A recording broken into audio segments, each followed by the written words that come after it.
रामायण में माता सीता स्वयंवर क्यों नहीं हुआ था? इस बात को ध्यान से सुनिए कि माता सीता के स्वयंवर में स्वयं श्री राम भी नहीं आए थे, तो रावण कहाँ से आता? आप में से बहुत लोग ये सोच रहे होंगे कि मैं किस प्रकार की बात कर रहा हूँ, पर यह बात बिल्कुल सत्य है। वास्तव में माता सीता का कभी स्वयंवर हुआ ही नहीं था, तो रावण या किसी और के आने का तो प्रश्न ही नहीं उठता है। यदि आप वाल्मीकि रामायण पढ़ेंगे तो पता चलेगा कि माता सीता का कभी स्वयंवर हुआ ही नहीं था।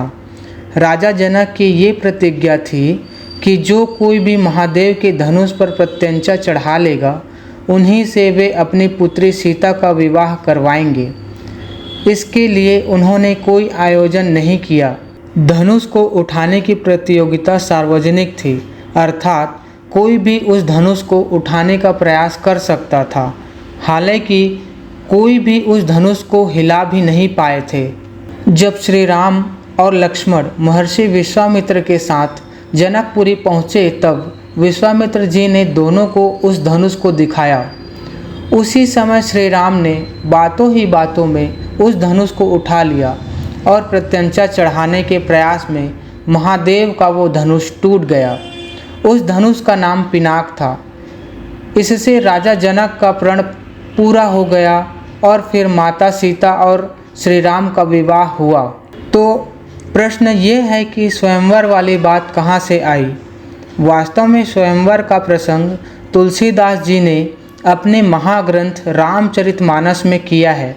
उसको थोड़ा और नाटकीय बनाते हुए उन्होंने सहस्त्रों राजा एक साथ उस स्वयंवर में उस धनुष को उठाने का प्रयास करने लगे, किंतु उसे हिला तक नहीं पाए थे।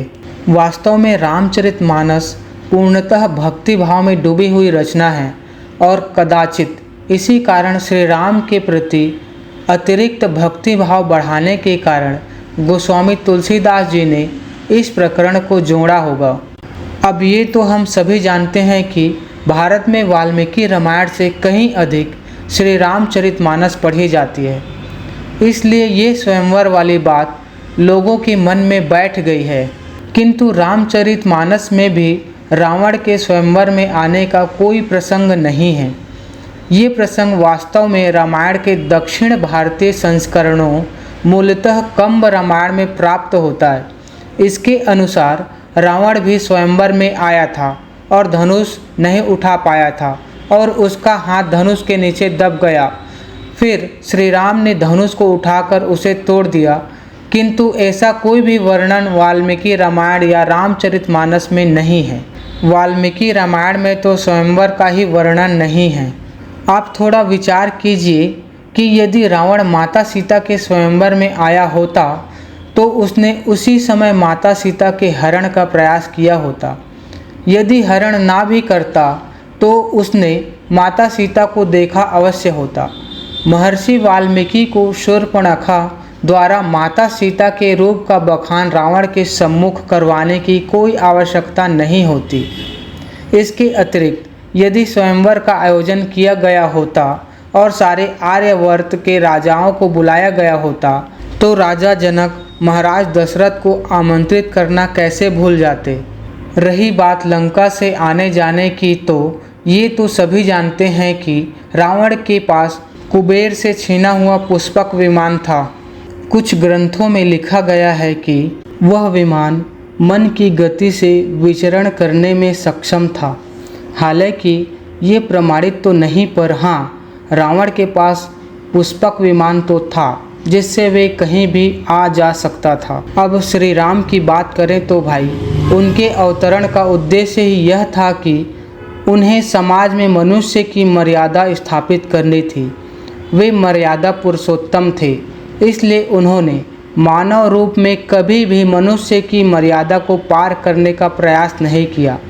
उन्होंने कभी श्री कृष्ण की भांति चमत्कार नहीं दिखाए, अपितु एक साधारण मनुष्य की भांति ही संघर्ष किए। आपको क्या लगता है, जिस श्री राम के विषय में स्वयं श्री कृष्ण कहते हैं कि शस्त्रधारियों में मैं राम हूँ, उन्हें रावण को मारने के लिए वानरों की सेना की आवश्यकता थी, किंतु फिर भी उन्होंने एक साधारण मनुष्य की भांति उनकी सहायता लिए और परिश्रम कर राम सेतु का निर्माण करवाए, ताकि उनके इस अवतार में मनुष्य की मर्यादा का हनन ना हो। वास्तव में रामायण में श्री राम का जो चरित्र है वो ये बताता है कि जब इस संसार में प्रभु को भी संघर्ष करना पड़ा तो हम साधारण मनुष्य क्या हैं। साथ ही ये कि यदि दृढ़ संकल्प किया जाए तो कोई साधारण मनुष्य भी असाधारण कार्य कर सकता है। जय श्री राम। वीडियो में अंत तक बने रहने के लिए धन्यवाद, आभार। जय हिंद, जय भारत।